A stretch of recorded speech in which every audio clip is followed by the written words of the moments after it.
Bayangkan dua negara yang tidak berbatasan langsung tapi saling mengintai, menyerang dan mewaspadai. Iran dan Israel. Dua kekuatan besar di Timur Tengah akhirnya bertemu dalam konflik terbuka. Bukan lagi sekedar ancaman atau retorika belaka, melainkan peperangan nyata yang berhasil mengguncang dunia. Lalu, apa yang memicu ledakan konflik ini dan mengapa dunia harus peduli? Halo Pediapols, selamat datang kembali di RPedia, tempat di mana kita bisa saling ngobrolin hal-hal seputar dunia internasional.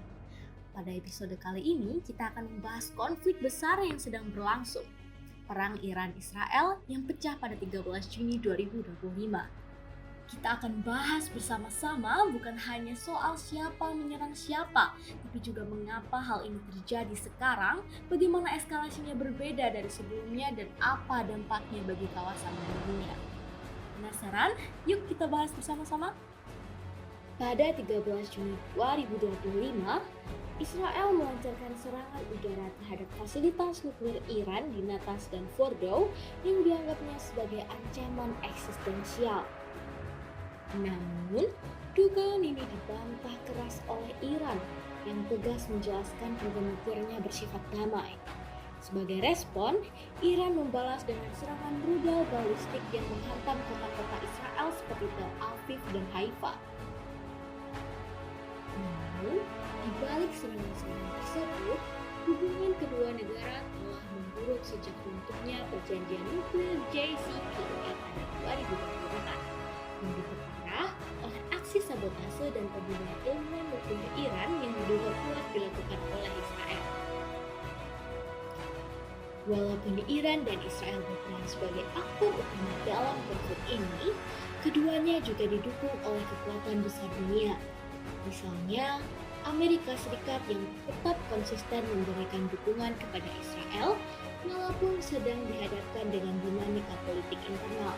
Sebaliknya, Rusia dan Tiongkok memberikan dukungan dan melihat Iran sebagai sekutu strategis untuk melemahkan dominasi Amerika Serikat di Timur Tengah. Selain itu, perang ini juga menggambarkan dinamika konflik modern abad ke-21 yang kompleks. Israel mengandalkan serangan udara konvensional, sementara Iran membalas dengan serangan cyber dan penggunaan drone untuk pengintaian dan serangan presisi.